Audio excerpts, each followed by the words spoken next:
तेलंगाना देखिए न्यूज़ में हम तमाम के खैर मकदमे में बढ़ते हैं। खबर के 4 अफराद को किया गिरफ्तार। मामला बताया गया ऑनलाइन बेटिंग का। सोशल मीडिया, टेलीग्राम और इंस्टाग्राम पर ये लोगों को बहला फुसला कर इनसे रकम लूटने का काम अंजाम दे रहे थे। बताया गया कि इनके अकाउंट्स पर 10,000 के करीब फॉलोअर्स। हालिया दिनों में एक नौजवान बेटिंग ऐप्स की वजह से खुदकुशी कर चुका है।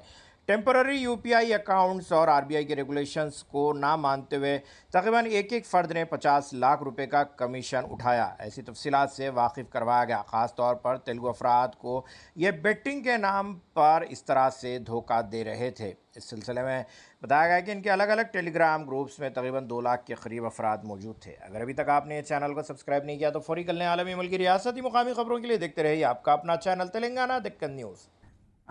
Good morning everyone.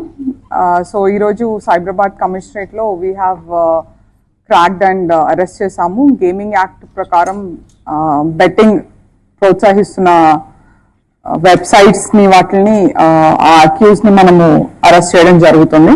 సో దీంట్లో వచ్చి మనము అక్యూజ్డ్ 7 ని ఐడెంటిఫై చేసాము. సో ఈ రోజు A4, A5, A6 and A7 వీళ్ళని ఇచ్చేసాము. సో వీళ్ళు చేసేది ఏంటంటే మనల్ని ఒక 10 days క్రితం 13th రోజున ఒక Miyapur resident student actually. So student వచ్చి తను బయట చదువుకున్నాడు, బయట దేశాల్లో చదువుకుంటున్నాడు. And then he lost his money for the betting అని చెప్పి మనకి కంప్లైంట్ ఇవ్వడం జరిగింది. దాని మీద we have started our investigation. And ఆ ఇన్వెస్టిగేషన్ లో మనకు తెలిసింది ఏంటంటే ఈ నలుగురు మనకి ఇమీడియట్ గా ఐడెంటిఫై అయ్యారు. ఈ నలుగురు బెట్టింగ్ టెలిగ్రామ్ వీటిలలో ఛానల్స్ లలో బెట్టింగ్ ని ప్రోత్సహిస్తూ ప్రమోట్ చేస్తూ వీళ్ళు ప్రమోటర్స్ లాగా రోల్ తీసుకుంటున్నారు. అంటే ఒక్కొక్క దాంట్లో మీరు చూస్తే ఇంచుమించు 10,000 పైన ఫాలోవర్స్ ఉంటారు వీళ్ళకి. వీళ్ళు ఈ టెలిగ్రామ్ గ్రూప్స్ లో మీరు ఈరోజు ఈ క్రికెట్ లో ఇది బెట్టింగ్ చేయండి, దీనిలో గ్రౌండ్ లెవెల్లో మ్యాచ్ ఫిక్స్ అయింది, సో మీరు దీనిలో బెట్టింగ్ చేస్తే ఖచ్చితంగా దీనిలో మీకు ఇది అవుతుంది అని చెప్పి చాలా ఇన్ఫ్లుయెన్స్ చేస్తారు. They influence the young innocent minds అనమాట. సో ఎట్లా అంటే వాళ్ళు almost like brain wash type. అంటే ఈ రోజు మనం పెడితే ఖచ్చితంగా డబ్బులు వస్తాయి అనే నమ్మకము అంతమంది ఫాలోవర్స్ ని వాళ్ళు మిస్లీడ్ చేస్తూ వాళ్ళు ఇది చేయిస్తారు. అదొకటే కాకుండా వీళ్ళు చేస్తున్న ఇంకొక పని ఏంటంటే ఇవి temporary UPIs, temporary ID cards తోటి అకౌంట్స్ తీసుకొని డబ్బులన్నీ ఆ అకౌంట్స్ కి ట్రాన్స్ఫర్ చేస్తూ ఎక్కడ మనకి ఆర్బీఐ ఫ్రేమ్ వర్క్ లోకి రాకుండా తప్పించుకొని టాక్స్ అన్ని తప్పించుకొని వీళ్ళు మేనేజ్ చేస్తున్నారు. అంటే ఇప్పుడు ఒక 10 మంది ఎగ్జాంపుల్ మాత్రమే, ఒక 10 మంది బెట్టింగ్ పెట్టారనుకోండి, దాంట్లో ఎవరో ఒకరికి కొన్ని డబ్బులు వస్తాయి. ఆ కొన్ని డబ్బులు వీళ్ళ అకౌంట్లలో కూడా వీళ్ళు బినామీ అకౌంట్స్ అండ్ ఫాల్స్ ఐడీస్ తో తీసుకున్న అకౌంట్స్ లో వేయించుకోవడమే కాకుండా ఆ గెలిచిన వాడికి 1 ఆఫ్ వీళ్ళ నుంచే యూపీఐ పంపించి వేయిస్తున్నారు. సో యూపీఐ ట్రాన్సాక్షన్స్ ఉన్నాయి, ఐఎంపీఎఫ్ ట్రాన్సాక్షన్స్ ఉన్నాయి, నెఫ్ట్ ట్రాన్సాక్షన్స్ ఉన్నాయి. అట్లా వచ్చేదేమో చాలా చిన్న చిన్న మీగర్ అమౌంట్స్ చూపిస్తూ వీళ్ళు లాభాలు గ్రహించిను. అండ్ వీళ్ళకి ఇట్లా ఈ వెబ్సైట్స్ ని ప్రమోట్ చేస్తూ వీళ్ళు ఇన్ఫ్లుయెన్సర్ గా పనిచేస్తూ దాదాపు వీళ్ళు ఒక్కొక్కళ్ళు కమిషన్ లాగా ఇస్తారు ఆ మెయిన్ వెబ్సైట్స్ కి. ఆ కమిషనే వీళ్ళు ఇంచుమించు 50-60 లక్షల వరకు ఒక్కొక్కళ్ళు సంపాదించడం జరిగింది.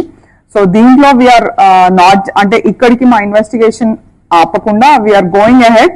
వీ విల్ సీ దట్ వీళ్ళు ఎలా తీసుకున్నారు, ఎక్కడ ఇన్వెస్ట్ చేశారు, ఈ డబ్బులు ఏమైనాయి అండ్ ట్రయల్ ఆఫ్ మనీ, ఇవన్నీ కూడా we will go head with the further investigation.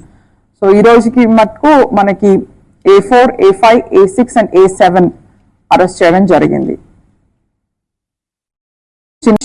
పోతావని Deepak, Gugloth Sriram Naik and Hemant Kumar అనే నలుగురిని సైబరాబాద్ సైబర్ క్రైమ్ పోలీసులు అరెస్ట్ చేశారు.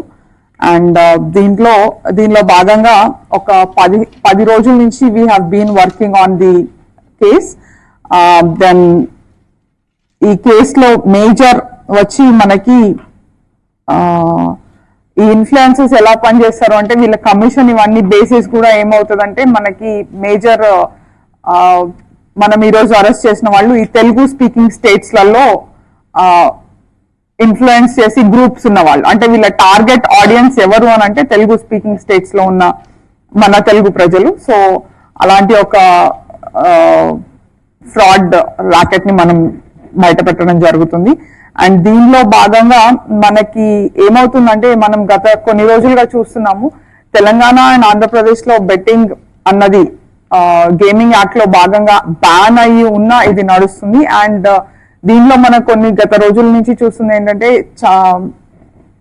సూసైడ్స్, స్పెసిఫిక్ గా సూసైడ్స్, ఫ్యామిలీ రిఫ్ట్స్, ఫ్యామిలీలో గొడవలు, అవన్నీ ఆ డిఫరెన్సెస్ అవి కూడా మనం చూస్తా ఉన్నాము. అండ్ ఒక సీరియస్ డెట్ ట్రాప్ లో పడిపోతున్నారు. అప్పు చేస్తున్నారు, మళ్ళీ వస్తుంది, మళ్ళీ పెడితే వస్తుంది అని చెప్పి అప్పు చేస్తున్నారు, మళ్ళీ పెడుతున్నారు, మళ్ళీ ఆ ట్రాప్ లో పడిపోతున్నారు. ఆ సైకిల్లో, విషయస్ సైకిల్ ఏదైతే ఉందో దాంట్లోంచి చాలా మంది బయటికి రాలేకపోతున్నారు. సో ఒకటి చెప్పాలనుకుంటుంది ఏంటంటే, online betting, physical betting, which ever it is, betting is banned in Telangana by gaming act ద్వారా, అమెండ్మెంట్స్ ద్వారా మనకి బెట్టింగ్ అన్నది బ్యాన్ అయి ఉంది. సో ప్రజలు దయచేసి అప్రమత్తంగా ఉండాలి, ఇలాంటి ఫాల్స్ ట్రాప్స్ లను నమ్మకుండా కేర్ఫుల్ గా ఉండాలని విజ్ఞప్తి చేస్తున్నాము. అండ్ దీనిలో మేజర్ గా మనకి successful investigation was led by my inspector Shankaraiah and team. మా ఎస్ఐస్ ఇంకా they have been working whole night, so ఇంకా ఎస్ఐస్ అందరూ రాలేదు. And closely monitored by my ACP Ravinder garu. వీళ్ళు చాలా కృషి చేశారు. ఆల్మోస్ట్ గత 10 రోజుల్లో ఒక 5-6 రోజులు they really spent sleepless nights, and yesterday whole night they were out for working on this, and I commend each and everyone's effort. Thank you.